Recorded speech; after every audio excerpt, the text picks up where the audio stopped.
Welcome back, Wolfpack! Verlis here in the To Use Dusk Lycanroc in Pokemon Ultra Sun and Ultra Moon. Now, before we get into the moveset guide for Dusk Lycanroc, I want to talk about how you obtain it in the new Pokemon games, and that is going to be with the Own Tempo Rockruff.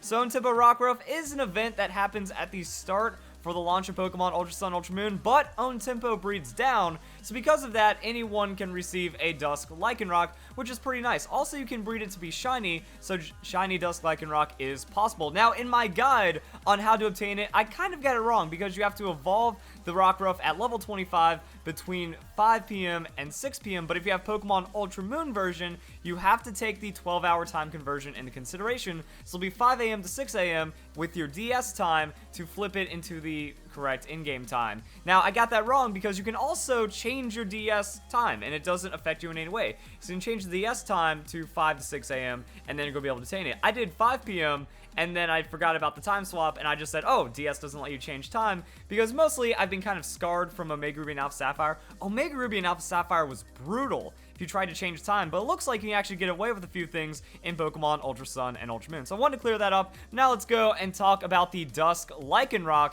It gets Drill Run Iron Head, and then it's pretty much just going to be Lycanroc with Tough Claws. So it works out pretty well, and the differences from Dusk Lycanroc to Midday Lycanroc are not going to be that much. It's -2 on the speed, +2 on the attack. So we have a 117 on the attack, but then we get 30% more damage with the Tough Claws, so it does get a lot more powerful. However, we do lose 2 points on the speed, so now we're not finding those really wild outspeeds. We're just going to be in that 110 speed tier, which is good, but it's not incredible. You know, we're not outspeeding everything, but we are going to be above most Pokemon, so it does help for being a sweeper. It just kind of comes in and respawns really well. Also, it is pretty solid against a lot of Ultra Beasts, and that's kind of another solid point about the Dusk Lycanroc. Now, the coverage that we are getting in Pokemon Ultra Sun, Ultra Moon is good because of the move tutors. So, Drill Run going to be one of the biggest things, is now we have ground coverage, which is super useful. We have the option to outrage, we get the Iron Head, so that's some fairy killing right there. Stomping Tantrum might find some use in doubles, and then we also have the Zen Headbutt, so not like the most insane stuff ever, but ground always helps, so that's going to be a big note on the Lycanroc. Some other things to note is that you can run like Stone Edge or Accelerock, and then you have Outrage, and also Lycanium Z exists in Pokemon Ultra Sun and Ultra Moon. It becomes Splintered Storm Shards, and that actually removes terrain effects. So by removing the terrain effects, you can maybe just kind of use this as a weird support against like some crazy Tapu setup in doubles, but that's really all the usage I see for Lycanium Z. And if you are going to be using Lycanium Z, maybe it's better to put it on the Midday Lycanroc, just because you have like a little bit of extra speed, and you are going to be using Stone Edge anyway, so it's not getting the Tough Claws boost. Now, one thing I did want to show is the difference that it makes to have the 112 speed over the 110 as well, because it doesn't seem like that big of a difference, but instead of like risking a speed tie against all of these Pokemon, you just straight up get the outspeed with the Lycanroc. Also, Thundurus and Tornadus are going to be outspeeds, with Lucario being a speed tie with the Midday instead. So there are some like weird speed implications that end up happening. It's not the worst thing, but yeah, you might get into like a matchup with a Gengar. Instead of just going straight Drill Run and KOing it like you can with the Midday Lycanroc, you might be at risk of taking some damage first. So it's just this awkward thing, but it's something you have to deal with, and in exchange, you get 30% more damage on most of your moves, so some people are okay with that. And also, that's why I say, if you got the Midday Lycanroc, or you want to use Lycanium Z,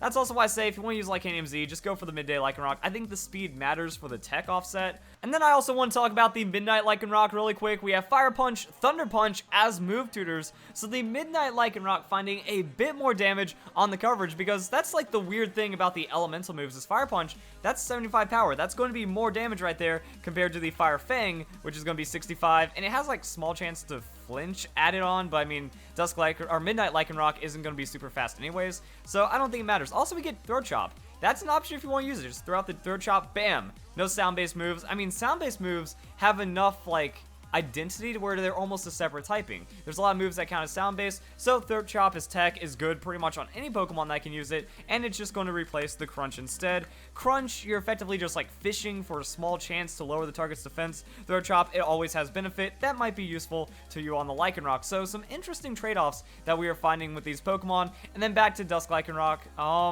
Accelerock, it's something you can run. Stone Edge, it's mostly just going to be the speed trade-off there. If you really want priority on your team, I think Dusk Lycanroc is a really good Pokemon to duel with. Other than that, Ironhead as a tutor, boom, fairies, drill run, boom, ground coverage. Not really much else to talk about, just a strong Pokemon overall.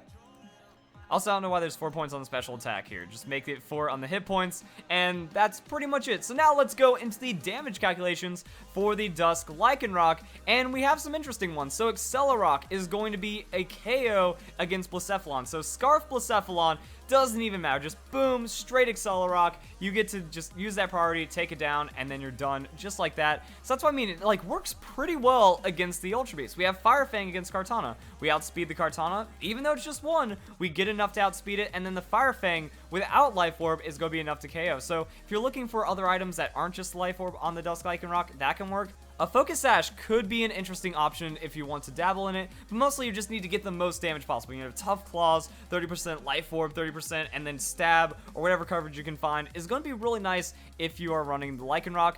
Drill Run also finds KOs on the Tapu Koko, so as we can see, if we are just outspeeding any kind of Pokemon that we can land that super effective hit on, we get enough damage boosting to where it doesn't really matter. Now, Tapu Koko does outspeed and KO us, but it is kind of showing those damage trades that certain Pokemon, yeah, we can actually deal with them. So let's go and change this one up to like an Electivire.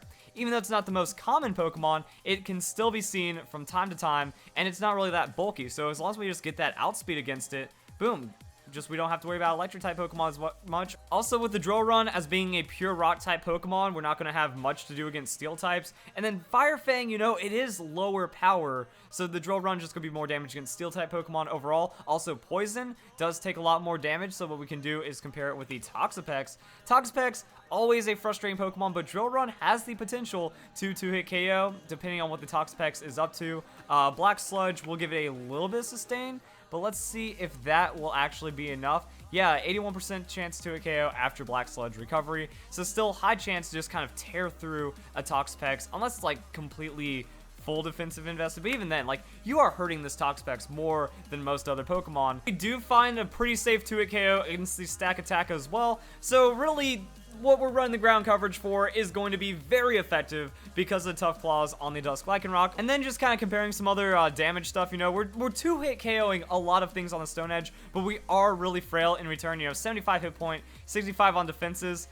We're at neutral one-shotting risk from a lot of Pokemon, so that's something to be aware of. But I mean, it comes in as a good finishing Pokemon. If we're hitting with coverage, it's a high chance to KO a lot of Pokemon. So that's going to be pretty much it. You know, more damage, Midday Lycanroc at the cost of less speed, and mostly that less speed just means speed ties, but we still outspeed all the Ultra Beasts, so I think everything's still pretty solid. Definitely a good Pokemon to take into consideration when it comes to Pokemon Ultra Sun, Ultra Moon, and it has been something pretty crazy to talk about for a moveset guide because, you know, there are multiple ways of running multiple Pokemon. I think sometimes the message does get lost in my videos that every Pokemon is usable, that you don't have to follow the video exactly. This is a guide. You can use it to help guide yourself with understanding Pokemon. If your team is built differently, if you want to accomplish something else, you can definitely use a Pokemon for different purposes if they are available through the moveset, and that's just kind of shown by the multiple things I usually put in the videos. But I don't really have much else to say about the Dusk Lycanroc. It's like, yeah, you just add in the extra tech, add in the extra moves, and then we just saw with the damage calculations,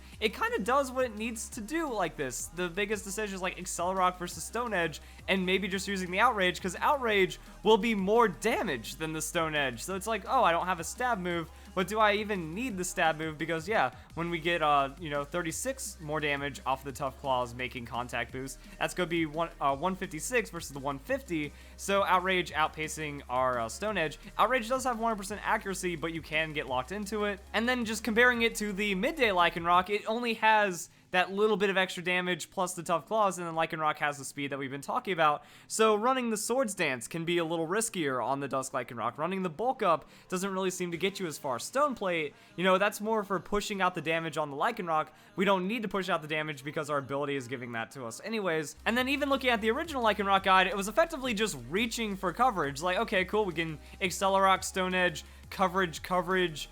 It didn't really feel right either, because at least Dusk Lycanroc, it unlocks the full potential of getting Fire Fang in there, potentially the Thunder Fang, but Thunder Fang, that's going to be electric, but flying type Pokemon are weak to rock anyway, so might as well get the stab. Now, it's mostly just Fire Fang for that 4-time super effective hit. If it's for you, run it. If not, there's some other moves they can definitely throw in, and that's kind of like what we saw with the Lycanroc. We can resort to the Brick Break, we can resort to the Crunch, but that's kind of it, or maybe just making room for going for that Swords Dance, and whatever coverage you want, whatever coverage you don't want, kind of trade that in and out and stuff. Mentioned Focus Sash earlier. Focus Sash has a lot of natural drawbacks to it, but I mean, Dusk Lycanroc, you get the Swords Dance while also Tough Claws boosting, and very few things will be able to survive that, even on Drill Run. The Accelerock starts getting pretty dangerous as well. But I mean, yeah, what are we going to do without a +2 on the Stone Edge? So that's where we take out the Accelerock, and now, again, the speed feels a bit differently. But it is a powerful Pokemon. Tough Claws is insane amounts of damage, and Drill Run is what Lycanroc needed. Unfortunately, we don't get the Drill Run on the Midnight Lycanroc, so really it's like, okay, Midday Lycanroc just got trumped in damage, and -2 speed on for the Dusk Lycanroc, so I think that this is just going to be your go-to. If you want to run a fastish Pokemon that does crazy amounts of damage, that can be a good response, Dusk Lycanroc actually works. There's not much else to say about it. Wish there's more diversity of Pokemon, but it kind of gets the job done as it needs to, just the way it is. So if you guys enjoy the video, that's how you use the Dusk Lycanroc, and I hope you all have a nice day. Thank you very much for watching.